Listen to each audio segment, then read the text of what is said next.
There's a trap in home buying that wipes out more wealth than bad investments, bad jobs, and bad luck combined. And the wild part is, you don't notice it until you've already signed the paperwork. Because the real cost of owning a home isn't the price on the listing, it's everything hiding behind it. Most people grow up believing that buying a home is the moment you finally made it. You picture stability, pride, maybe even a sense of adulthood that renting never seems to give you. But then reality hits.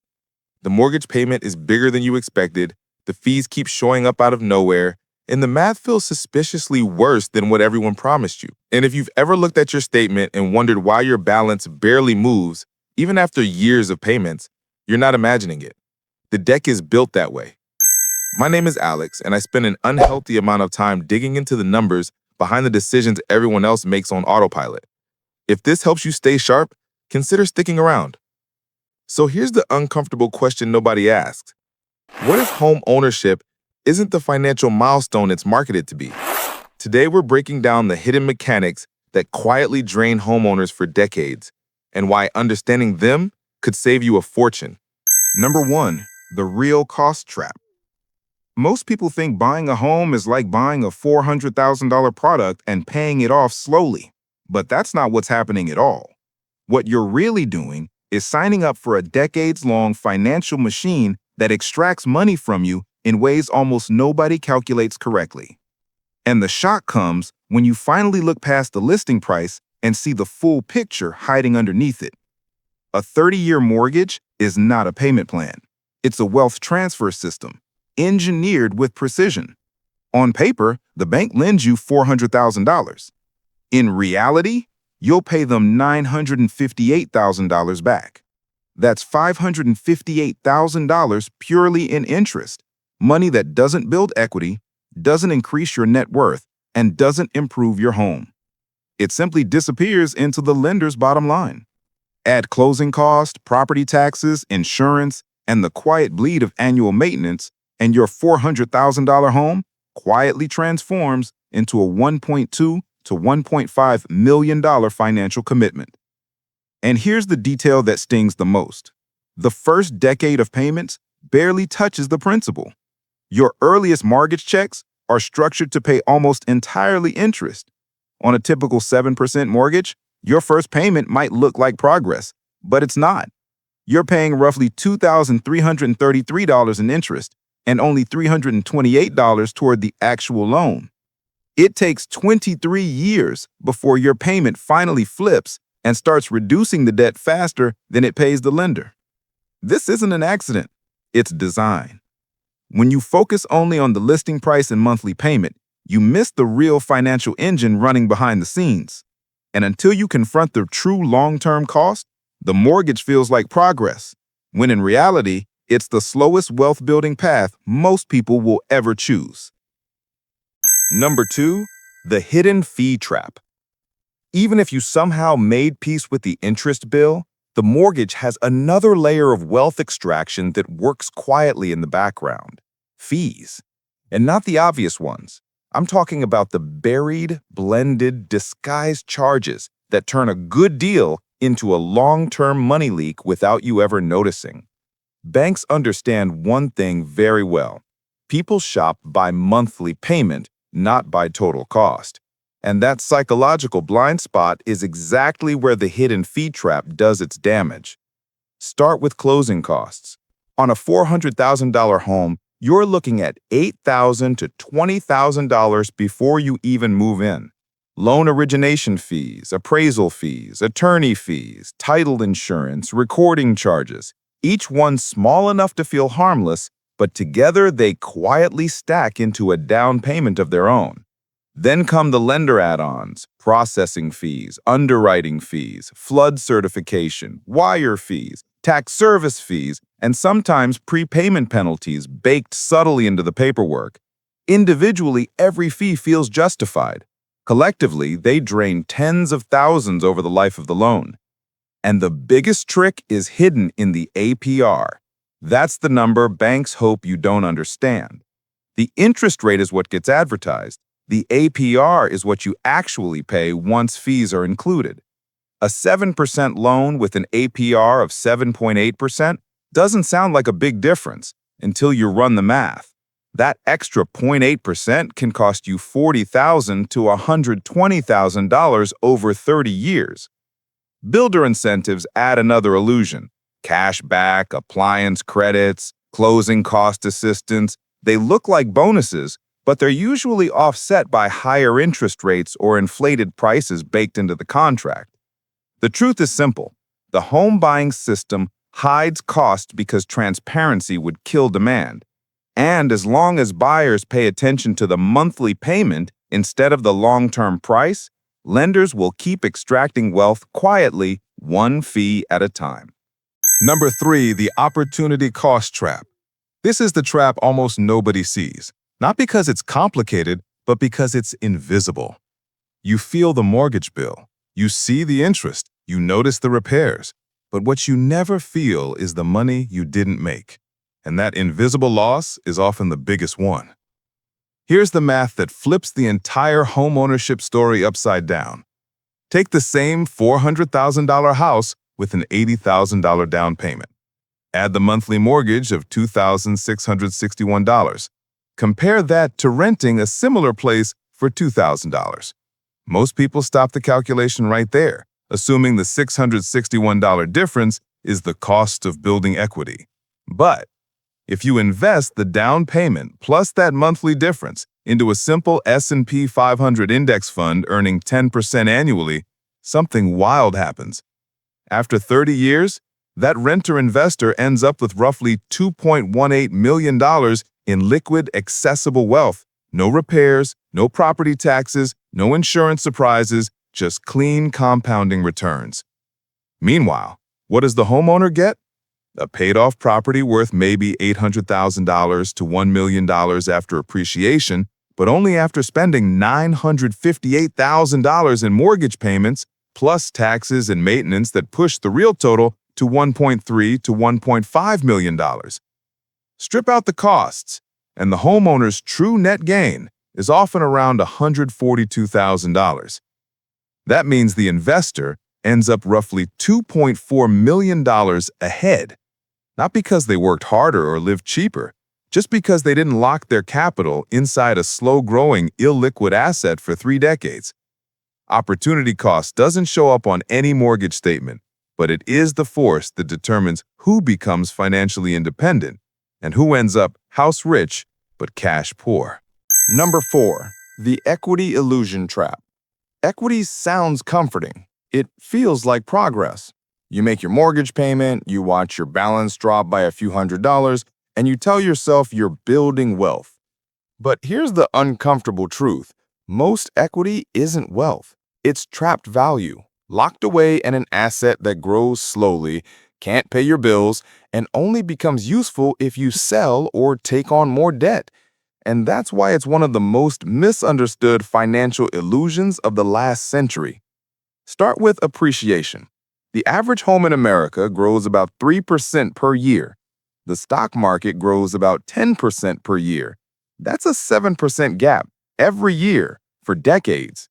Over time, that gap compounds into millions.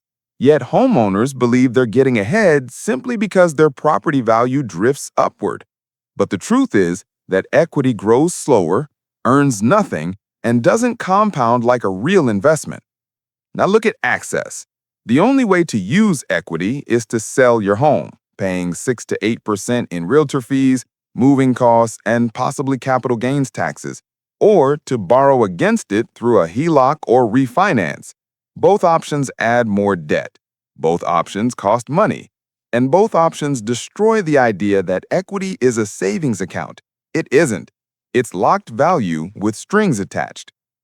A $300,000 equity position in your home pays you zero income. Meanwhile, $300,000 in index funds pays you roughly $30,000 per year at a 10% return, plus dividends. One grows passively. One sits silently doing nothing. The illusion works because equity feels like progress. It feels responsible. It feels like stability. But feelings don't build wealth. Compounding does. And locking 6 figures inside a low-growth, illiquid box is the slowest form of wealth building most people will ever participate in. Number 5. The flexibility trap. Most people think buying a home gives them stability. In reality, it often does the opposite. It takes away the one thing that matters most in your early and mid-career years: flexibility. And that loss doesn't just inconvenience you, it quietly limits your earning potential, your opportunities, and your ability to take smart risks. The moment you buy, you become geographically locked. A better job opens up in another city? Suddenly, it's not a career decision, it's a real estate decision. Selling means paying 6 to 8% in transaction costs, hoping the market hasn't dipped, and praying the timing aligns with your job start date. And if you try to keep the house and rent it out, you become a long-distance landlord overnight, dealing with vacancies and repairs and stress you never signed up for. Then there's the financial lock-in. A mortgage, property taxes, insurance, and maintenance can easily consume 25 to 40% of your monthly income. That kind of overhead transforms your entire life. You take fewer risks. You stay in jobs you hate. You avoid entrepreneurship because a single misstep could jeopardize the house. You don't pivot careers even when a pivot could increase your income for the next 20 years. The mortgage becomes a decision-making cage disguised as stability. Renters don't face that. A renter can move toward opportunity, not away from it. They can take a job with a higher upside. They can relocate for better pay. They can downsize during tough seasons or level up during strong ones. That adaptability compounds financially the same way money does. Small advantages over time become massive. Homeownership feels like certainty, but certainty isn't the same as progress. And the flexibility you give up for a set of house keys is often worth far more than the equity you gain. Number 6. The tax benefit myth trap. This is the trap people cling to when the math stops making sense, when the interest looks painful, when the fees feel predatory, when the repairs drain your savings. They console themselves with one line: "At least I get the mortgage tax deduction." But here's the part nobody says out loud. For most homeowners, that deduction is worth almost nothing, and for many, it's worth exactly zero. In 2017, the Tax Cuts and Jobs Act quietly rewired the entire conversation. The standard deduction jumped to levels so high, $29,200 for married couples and $14,600 for singles in 2024, that the majority of homeowners no longer itemize their taxes. And if you don't itemize, you get no mortgage interest deduction. None. You could pay $20,000 in interest and get the exact same tax benefit as someone paying $0. Even if you do itemize, the benefit is wildly misunderstood. If you pay $30,000 in mortgage interest and you're in the 24% tax bracket, you don't save $30,000. You save 24% of that amount, meaning you paid $22,800 in net interest to save $7,200. That isn't a financial win, it's a slightly discounted financial loss. Property tax deductions don't save you either. They're capped at $10,000, and many high-cost markets exceed that before the year is half over. Meanwhile, tax-advantaged accounts like 401ks, IRAs, and HSAs deliver far better benefits, plus compound growth on top of the deduction. The mortgage deduction survives because it feels beneficial. It makes the pain of interest psychologically tolerable. But a deduction on a loss is still a loss. You'd never celebrate a coupon that saves you $5 on a $25 mistake. Yet that's exactly how the mortgage deduction is marketed, and why it keeps homeowners stuck in one of the most expensive misunderstandings in personal finance. Number 7. The emotional trap, the American dream script. If numbers were the only thing that mattered, Far fewer people would buy homes, but numbers rarely win against emotion, and home ownership might be the most emotionally loaded financial decision in modern culture. It's not just a house, it's identity, it's adulthood, it's stability. It's the story generations were raised to believe. And that story is powerful enough to override almost every piece of financial logic you just learned. From childhood, you're taught that renting is throwing money away and real adults own property. Family members repeat it. Friends reinforce it. Social media glamorizes it. Real estate agents romanticize it because their income depends on it. Lenders package it as empowerment because they profit from every signature. Entire industries rely on you believing that buying a home is not optional, it's required. So what happens? People stretch. They buy earlier than they can afford. They overextend in hot markets to avoid feeling left behind. They waive inspections. They compromise financial safety for the emotional high of finally owning.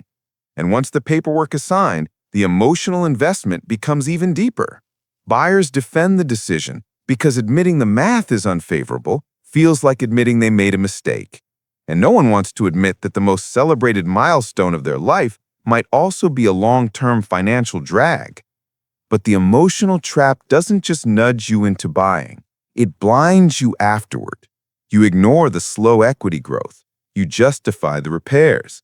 You shrug off rising insurance and taxes. You praise appreciation without noticing inflation.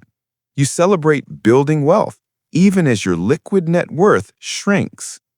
The American dream narrative is a brilliant piece of cultural programming. It keeps the housing machine running. It keeps buyers emotionally committed. But dreams don't pay bills.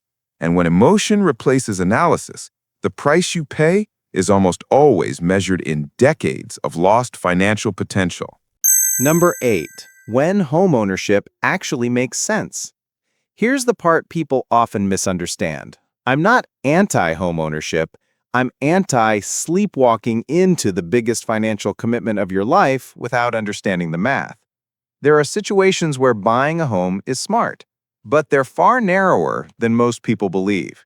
And when those conditions line up, the equation shifts from wealth-destroying to wealth-neutral, or even occasionally wealth-enhancing. The first condition is time. Transaction costs in real estate are brutal. Realtor fees, closing costs, inspections, repairs, they stack fast. If you don't plan to stay at least 10 years, the math simply doesn't have room to breathe. Short-term homeowners rarely break even in strong markets. But long-term owners spread those costs out over a decade or more, making them far easier to absorb. Next is buying below market value. Most people buy retail, and retail in housing is expensive. But if you purchase significantly under market value through distressed sales, off-market deals, or patient negotiation, you start the game with built-in equity. That's real leverage. Unlike market appreciation, which is slow and unpredictable, buying under value gives you an instant financial cushion. Then there's the mortgage itself. A 15-year mortgage changes the entire cost structure. You pay far less interest, often cutting the total paid by half. But you can only do this if the payment fits comfortably under your income. Which brings us to the next rule: buy modestly. The smartest homeowners buy homes that are 2.5x their income or less. That leaves room for investing, saving, emergencies, and opportunities. Finally, real homeownership works when you're financially strong before you buy. That means a 20% plus down payment, fully maxed retirement accounts, and a 12-month emergency fund left over after closing. In other words, buying makes sense when you're already wealthy or well on your way, not as a strategy to become wealthy. Number 9, the rent and invest strategy, the real wealth path. If home ownership isn't the automatic wealth builder society promised, then what is? For millions of people, especially anyone under 40 or living in an expensive market, the answer is surprisingly simple. Rent modestly, invest aggressively, and let compounding do what real estate can't. This isn't a quirky loophole or a contrarian gimmick. It's the mathematically superior path that quietly builds 2 to 5 times more wealth than buying early. Start with housing costs. When you rent, your monthly payment is often hundreds, sometimes thousands, less than a comparable mortgage. Instead of letting that difference disappear into lifestyle creep, the strategy is to invest it automatically into low-cost index funds. That alone creates a compounding engine the homeowner can't match. Add the down payment, the $30,000, $50,000, or $80,000 most buyers pour into a house, and invest that too. Suddenly, your money is growing at 8 to 10% per year instead of sitting as dead equity earning nothing. Over 20 years, just $1,000 per month invested at 10% returns becomes roughly $760,000. Add a $50,000 down payment invested at the same rate, and you cross $1.1 million.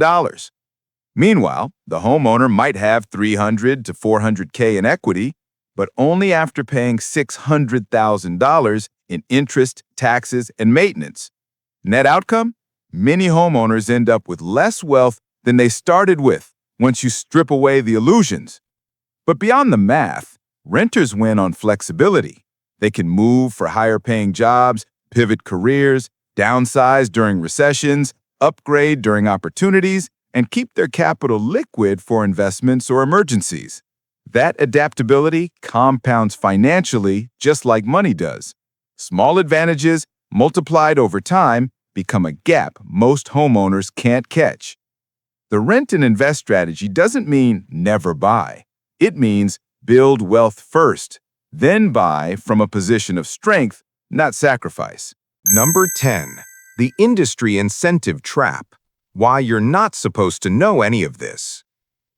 If renting and investing can build 2 to 5 times more wealth than buying early, you might wonder why almost nobody talks about it. Why don't real estate agents teach this? Why don't lenders explain amortization honestly? Why doesn't the financial media highlight the math? The answer is simple but uncomfortable. Too many industries depend on you buying a home as early as possible, not because it's best for you, but because it's best for them. Real estate is a trillion-dollar ecosystem built on transactions. Agents earn their living only when you buy or sell. Lenders earn billions in interest when you sign a 30-year mortgage. Builders need a constant flow of buyers to keep inventory moving. Title companies, inspectors, appraisers, insurance providers, every one of them makes money the moment you decide it's time to buy. But nobody profits when you rent and quietly invest the difference. Nobody earns a commission when you say, "I'll wait 10 years and build wealth first." So the system frames renting as failure and home ownership as destiny, because the story fuels the machine. The incentive misalignment runs deeper. If most young buyers understood the true cost of a mortgage, the interest, the fees, the hidden opportunity cost, many would choose to rent longer. If they knew how slowly home equity grows compared to investments, they'd question whether buying early makes sense. And if they understood how flexibility accelerates career income, they'd delay ownership until financially ready. But if millions followed that logic, the housing market would slow, commissions would fall, and lenders would lose decades of guaranteed payments. So the narrative persists. Renting is throwing money away. Buying is building wealth. It's not truth, it's marketing. And as long as the industry needs buyers more than buyers need houses, this trap will remain one of the most profitable stories ever told. Key takeaways. If there's one message running through this entire breakdown, it's this. Homeownership is not automatically a smart financial move. The listing price is never the real price. The interest is always larger than you expect. The fees are designed to be invisible. The equity grows slower than you think. And the biggest cost of all, opportunity cost, never shows up on your mortgage statement, even though it silently determines your financial future. None of this means buying a home is wrong. It means buying a home without understanding the trade-offs is dangerous. Wealth is built through liquidity, compounding, flexibility, and smart capital allocation, not through locking your savings into an illiquid asset that grows at half the rate of the market. If you buy too early, without the right conditions in place, you sacrifice decades of growth you can never get back. But if you build wealth first, buy intentionally, and let math guide the decision instead of pressure or tradition, you keep control of your financial trajectory. The bottom line? Renting isn't failing, buying isn't winning. The best choice is the one that maximizes your long-term freedom. Wealth first, homeownership optional.